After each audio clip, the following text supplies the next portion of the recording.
Le Mali fait partie des nations qui comptent dans le football africain. Des joueurs talentueux, des équipes compétitives, des générations qui font rêver. Et pourtant, 61 ans après sa première participation à la CAN en 1965, les Aigles attendent toujours leur première étoile.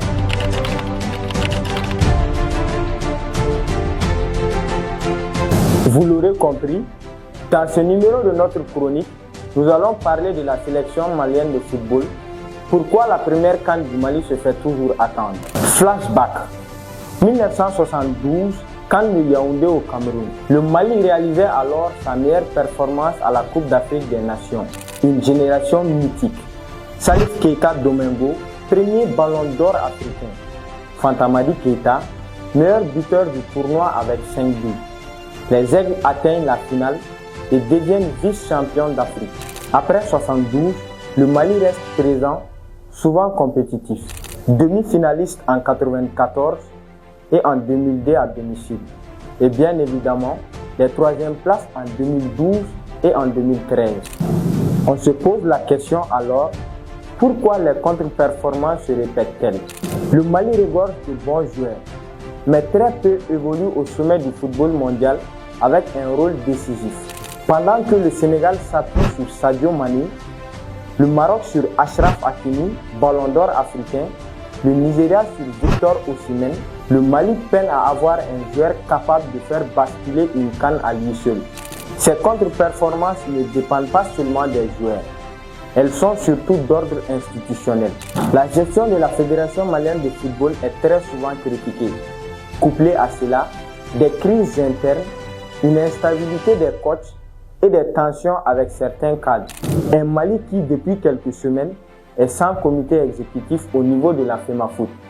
Il faut le dire, le football malien est en crise et manque de stabilité. Pour les grandes nations, la stabilité fait la différence.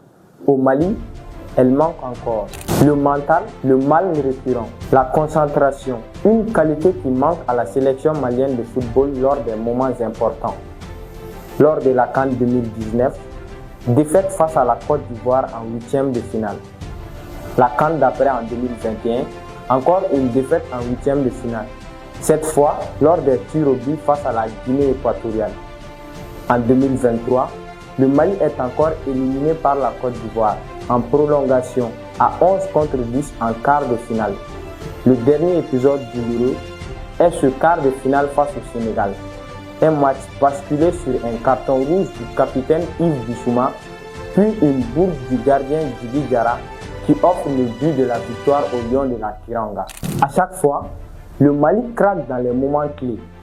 Un manque de lucidité et de gestion émotionnelle qui coûte très cher.